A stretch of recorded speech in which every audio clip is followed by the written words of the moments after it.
क्या कहते हैं यूपीएससी बीपीएससी के भाई आते हैं पढ़ाने के लिए, उनको लीडिंग करना, वहाँ आप कोई पैसा नहीं दे रहे हैं, वहाँ उनसे समय दान कैसे करवाना है, उनको पूरा प्रेम दिया जाए और उनकी बातों को रखा जाए, उनके बातों में ही अपना बात रोक लिया जाए, ये आना चाहिए। ये कैसे आएगा? जो प्रतिदिन साधना करता है, प्रतिदिन स्वाध्याय करता है, वो इस काम को बहुत बढ़िया ढंग से कर सकता है। उसके बाद आता है संयम।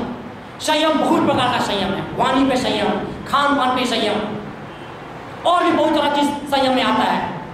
ठीक है, आप 24 आवर का एक रूटीन बनाइए। हम लोगों को तो याद रहता है कि आप 3:30 से लेकर के 4:30 तक क्या करना है, 3:10 से लेकर के 4:20 तक क्या करना है, हाथ पे ही बना लेते हैं 24 आवर का रूटीन। किस समय क्या करना है, प्रतिदिन वो आपका रूटीन टूटेगा। ऐसा नहीं है कि वो परमानेंट आप रूटीन बनाए और परमानेंट रह गया, ऐसा किसी के साथ नहीं होता है। आपका प्रतिदिन वो रूटीन टूटेगा, लेकिन प्रतिदिन आपको रूटीन बनाना होगा। कल के सचिंतन में लिखा हुआ था समय का बहुत, जो समय चला जाता है वो समय लौट करके नहीं आता है। ना ही हम उसका मेकअप कर सकते हैं, नहीं, असंभव है मेकअप करना। आप कहिएगा कि हम नहीं पढ़ रहे थे और हम 16 घंटा पढ़ेंगे, आ जाए वो सारा, नहीं होता है ऐसा। ठीक है, खान पान में समय यहाँ नहीं बताया जाता है कि कोई क्या कहते हैं, जो भी आप भोजन करते हैं आप, लेकिन भोजन करने का तरीका जानिए कि क्या करना चाहिए, कब करना चाहिए, कैसे करना चाहिए, ये आप जानिए। वो स्वाध्याय में लिखा हुआ है, आप जो बुक का अध्ययन कीजिएगा उसमें लिखा हुआ है। और एक बात हमेशा ध्यान में रखिए, यहाँ स्वयं के बल पर मनुष्य बनाने का प्रयास किया जाता है। आप मनुष्य कुल में जन्म तो लिए, लेकिन आप मनुष्य हैं कि नहीं, आप इंसान हैं कि नहीं, आपके अंदर इंसानियत है कि नहीं, ये आप टटोलिए अपने आप को। हम अच्छा काम करते हैं कि नहीं, ये जानना जरूरी है, ये सोचना जरूरी है। अगर आप नहीं करते हैं, समयदान नहीं करते हैं, अंशदान नहीं करते हैं, तो आप कैसे अच्छे हैं?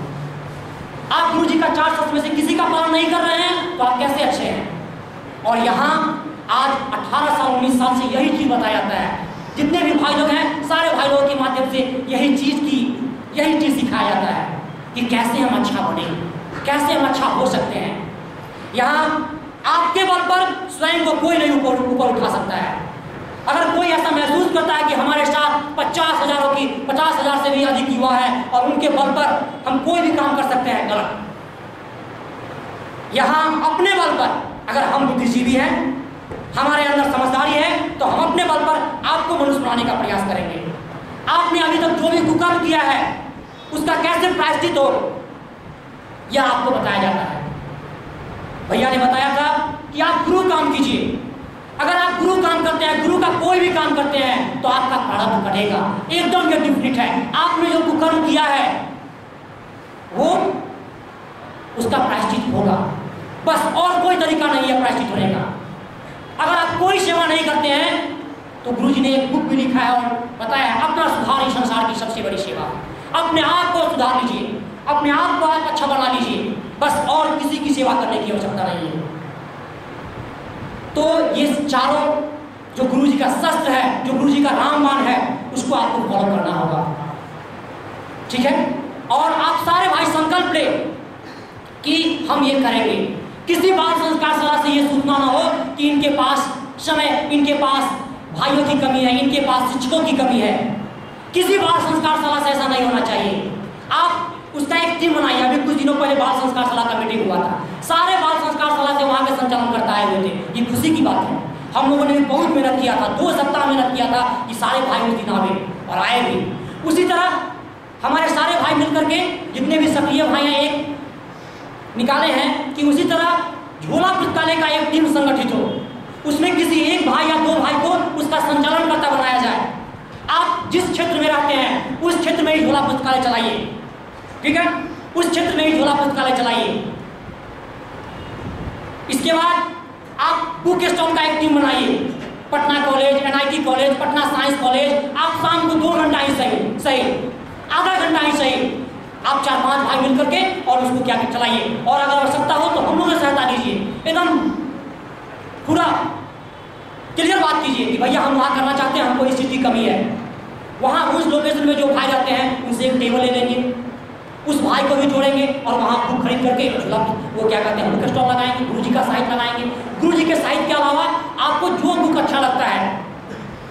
अभी आया हुआ है, क्या नाम है इसका, नारायण मूर्ति का बुक है, आपको अटल बिहारी वाजपेयी का बुक मिलेगा। सारे बुक, जो जितना भी अच्छा बुक है उसको आप जो बुक स्टॉल लगा करके चलाइए, सेलिंग कीजिए। अगर आप अंशदान देने में सक्षम नहीं है तो भैया ने उस दिन निष्कर्ष निकाला है, जो भाई अंशदान देने में सक्षम नहीं है वो क्या कीजिए, वही बुक स्टॉल लगा करके उससे आप 3 घंटा या 4 घंटा जो काम करते हैं, जो भी राशि आता है उसको आप डिवाइड कर लीजिए सारे भाइयों में और अपना अंशदान जमा कीजिए। अंशदान का बहुत महत्व है। कुछ दिन पहले यहाँ निशांत रंजन भैया बता रहे थे कि कभी वो 5 रुपया या 1 रुपया, हमको उतना याद नहीं है, वो अपने गुरुजी के नाम पर अंशदान के रूप में रखते थे। एक समय ऐसा आया जो फैमिली वालों ने बंद कर दिया कि नहीं, आप तुमको क्या कहते हैं, हम खर्चा नहीं देंगे, ठीक है। फिर भी किसी तरह वो अपना जमा करते थे। और आज के डेट में वो बताते हैं कि 1 घंटा अगर हमसे कोई मांगता है तो बोलना अच्छा नहीं होगा, 1 घंटा अगर कोई कोचिंग वाला हमसे मांगता है तो हम अपने मनानुसार पहले पैसा फिक्स करते हैं 1 घंटा का। देखिए अंशदान में कितना ताकत है। जो भाई कल तक 1 रुपया, 2 रुपया और 5 रुपया ये इकट्ठा करके गुरु जी का सेवा कर रहा था, गुरु जी का अंशदान ये कर रहा था, और आज उसके पास किसी चीज़ की कमी नहीं है। 1 घंटा का वो पहले फिक्स कर लेते हैं। हमने देखा है, इसी युवा प्रकोष्ठ में देखा है, एक बहुत दूर से भाई आए हुए थे, हमसे ही पूछे निशांत रंजन भैया कहीं मिलेंगे, हम यहाँ ऊपर मिलेंगे, और उन लोगों की बातचीत हो रही थी, उसमें वो बता रहे थे। तो अंशदान में इतना ताकत है। और सारे भाई आप जहाँ तक जो सक्षम है, अगर आप सक्षम नहीं है तो आप सोचिए कि कैसे सक्षम बनेंगे। आपको मैंने तरीका बताया, जो हैंडीकैप्ड बच्चे हैं, जो हैंडीकैप्ड भाई हैं, वो भी इस तरीका को अपना सकते हैं, ठीक है। आप लोगों ने बिल गेट्स का नाम सुना होगा। कौन है बिल गेट्स? दुनिया का सबसे रिच पर्सन। 1 साल से नहीं, शायद 10 साल से या उससे भी ऊपर से, है ना। 20 साल की उम्र में उन्होंने पढ़ाई छोड़ दिया। पढ़िए उनका जीवनी। बिहार आए हुए हैं, ठीक है। जब कोसी में बाढ़ आया हुआ था ना, कोसी क्षेत्र में, तो उस समय आए हुए थे। और उनके अंदर सिंप्लिसिटी भी देखिए, वो तार के छज्जा पर बैठते थे और बहुत दिन तक उन्होंने गुजारा बिहार में। 20 साल की उम्र में उन्होंने पढ़ाई छोड़ दिया। किस यूनिवर्सिटी के प्रोडक्ट थे? हार्वर्ड यूनिवर्सिटी के प्रोडक्ट थे, जहाँ हमारे यहाँ का कोई मिनिस्टर का बेटा, सोनिया गांधी का बेटा राहुल गांधी, वरुण गांधी और भी बहुत सारे ऐसे जो नेता हैं जो कल के डेट में हमारे देश के प्रधानमंत्री और राष्ट्रपति बनने का ख्वाब देखते हैं और शायद बन भी सकते हैं। वो कहाँ आते हैं पढ़ाई करने के लिए? हार्वर्ड यूनिवर्सिटी और जितने भी टॉप 10 यूनिवर्सिटी हैं उसमें आते हैं पढ़ाई करने के लिए। बिल गेट्स तो अमेरिका का ही है, वो भी वहाँ पढ़ाई कर रहा था। 20 साल की उम्र में आप कौन सी पढ़ाई करेंगे? आप जान सकते हैं, इंटरमीडिएट या ज़्यादा BA फर्स्ट पार्ट का स्टूडेंट रहे होंगे। और मुझे जहाँ तक मालूम है कि वो शायद इंटर का परीक्षा दिए हुए थे लेकिन फेल कर गए। लेकिन जब से कंप्यूटर आया तब से उन्होंने अपना रुझान जो है कंप्यूटर की तरफ दिया। कंप्यूटर की तरफ उन्होंने पूरा दिमाग लगाया। और उनके क्लास का एक स्कॉलर लड़का था जो उसके क्लास में हमेशा फर्स्ट करता था। कभी वो सपना में नहीं सोचते थे कि यह लड़का जो है एक दिन हमसे बात करेगा, एक दिन हमसे दोस्ती करेगा, जो क्लास का टॉपर स्टूडेंट हो, वो भी हार्वर्ड यूनिवर्सिटी का। और वो लड़का जब बिल गेट्स पढ़ाई छोड़ दिया तो वो लड़का, उसका पॉल नाम है, शायद पूरा नाम नहीं मालूम है आपको, पॉल नाम का वो लड़का था। और उन्होंने भी बिल गेट्स से दोस्ती की और माइक्रोसॉफ्ट जो पूरे वर्ल्ड में भी विख्यात है उसमें उन्होंने भी, दोनों आदमी का दिमाग लगा।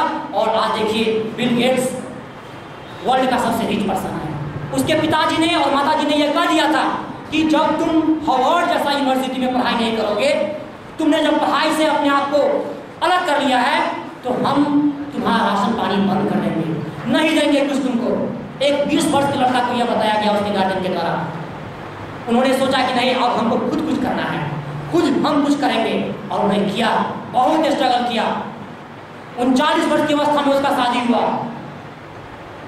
और आज लगातार 10 साल से या शायद उससे ऊपर से पूरे वर्ल्ड का रिच पर्सन है। सिंप्लिसिटी भी है, कूट कर भरा हुआ है। कुछ दिन पहले की एक घटना बताते हैं। मेट्रो ट्रामा हॉस्पिटल मैक्सिमम भाई देखे होंगे खेमनीचक में, वहाँ एक भैया से हम मिले, वो PMCH के 5th ईयर के स्टूडेंट थे, ठीक है। बताया जैसा वो कि हम PMCH का लास्ट ईयर का स्टूडेंट्स हैं। और उनके अंदर इतनी ज़्यादा अकड़ थी, इतना ज़्यादा टेढ़ापन था कि मत पूछिए। बात ही नहीं कर रहे थे हमसे। लग रहा था उनको कि हम बिहार के नंबर 1 मेडिकल कॉलेज के प्रोडक्ट हैं। ठीक है भाई, आप हैं बिहार के नंबर 1 मेडिकल कॉलेज के प्रोडक्ट हैं, लेकिन आप डॉक्टर हैं ना। हमारे देश में डॉक्टर और टीचर का स्थान कौन सा दिया गया है? बहुत बड़ा स्थान है उन दोनों का। लेकिन अभी देखिएगा डॉक्टर और टीचर क्या करता है, एक प्रोफेशनल लगा दीजिए उसके नाम में, उसके नाम क्या है, प्रोफेशनल डॉक्टर, प्रोफेशनल टीचर। ठीक है, हम बताएं उनको कि आप जो ऐसे बहुत देर तक आधा घंटा तक उनके साथ रिक्वेस्ट करने के बाद उनको बताया कि आप पीएमसीएच के स्टूडेंट्स हैं, बिहार के नंबर 1 मेडिकल कॉलेज के स्टूडेंट, हमारे यहाँ भी है, हमारे संगठन में कभी आइए और देखिए उनके अंदर कितनी सिंप्लिसिटी है। देखिए वो समरिया के बच्चों को कितने सालों से पढ़ा रहे हैं, 1-2 की संख्या में नहीं, बहुत सारे ऐसे आपको मिल जाएंगे जो पीएमसीएच के स्टूडेंट्स हैं और कल के डेट में अगर वो डॉक्टर बनते हैं तो उनकी छवि और आपकी छवि में जमीन आसमान का अंतर होगा। यहाँ भैया का ये कहना नहीं है कि आप नौकरी नहीं कीजिए, आप नौकरी कीजिए, लेकिन जो नौकरी हमारे पूर्वज किए वो नौकरी नहीं। हमारे पूर्वजों ने क्या किए? नौकरी मिला, शादी कीजिए, परिवार को आगे बढ़ाइए, उसके बाद अपने गेट को बंद कर लीजिए। That's all. इसका अर्थ हुआ कि आप न्यूक्लियर फैमिली में विश्वास करते हैं। न्यूक्लियर फैमिली समझते हैं ना? 2 तरह की फैमिली होती है, एक न्यूक्लियर और एक एक्सटेंडेड। तो आप न्यूक्लियर फैमिली में विश्वास करते हैं, बाल बच्चा बीवी बस वहीं तक लाइफ समाप्त है, उसके बाद हम कुछ नहीं सोचना है। तो आप भी उसी तरह रहिएगा। जीव-जंतु भी ये काम करता है। अगर हम कर लिए तो क्या किए? हम तो इंसान हैं, आदमी हैं, और हम कर लिए तो क्या किए? हमने कुछ नहीं किया।